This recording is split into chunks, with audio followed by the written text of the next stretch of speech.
Hello, എന്തൊക്കെയുണ്ട് വിശേഷം പിള്ളേരെ? ചായ കുടിച്ചോ? അപ്പം ഞാൻ ചായ കുടിച്ചിട്ടില്ല. എനിക്കൊരു ചായ കുടിക്കണം എന്നുള്ള തിങ്കിങ്ങിലാണ് കേട്ടോ ഇരിക്കുന്നത്. ഏകദേശം ടൈം വന്നിട്ട് നൈറ്റ് 7 മണിയാണ് കേട്ടോ. അപ്പം ഇന്നും ഞാൻ മോർണിംഗ് വ്ലോഗ് പോസ്റ്റ് ചെയ്യാൻ പറ്റിയില്ല. എനിക്ക് കാലത്ത് കുറച്ച് തിരക്കും കാര്യങ്ങളൊക്കെ ആയിരുന്നു.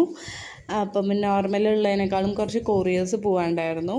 അപ്പം താങ്ക് യു കാർഡ് അടിച്ചിരുന്നു. അത് ഇന്നലെ വേറെ ലേറ്റായിട്ടാണ് കിട്ടിയത്. അത് വെച്ചിട്ട് കൊറിയർ ചെയ്യണമായിരുന്നു. അതേപോലെ 2-3 ഓർഡേഴ്സിൽ ഒരൈറ്റം വന്ന് സ്റ്റോക്ക് ഔട്ടായിരുന്നു. അത് റീസ്റ്റോക്ക് ചെയ്യേണ്ട തിരക്കിലും കാര്യങ്ങളൊക്കെ ആയിരുന്നുകൊണ്ട് എനിക്ക് പറ്റിയില്ല കേട്ടോ. അപ്പം നാളെ തൊട്ട് പ്രോമിസ് പറയണില്ല, നാളെ എന്തായാലും പോസ്റ്റ് ചെയ്യാം കേട്ടോ.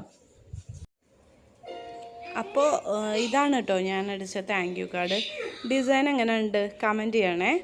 ഡിസൈൻ എൻ്റെയാണ്, റൈറ്റിങ്സൊക്കെ ഗണേഷാണ് കേട്ടോ പ്രിപ്പയർ ചെയ്ത് തന്നത്. ഡിസൈനിങ് എൻ്റെയാണ്. അപ്പോൾ എങ്ങനെയുണ്ടെന്ന് പറയണേ.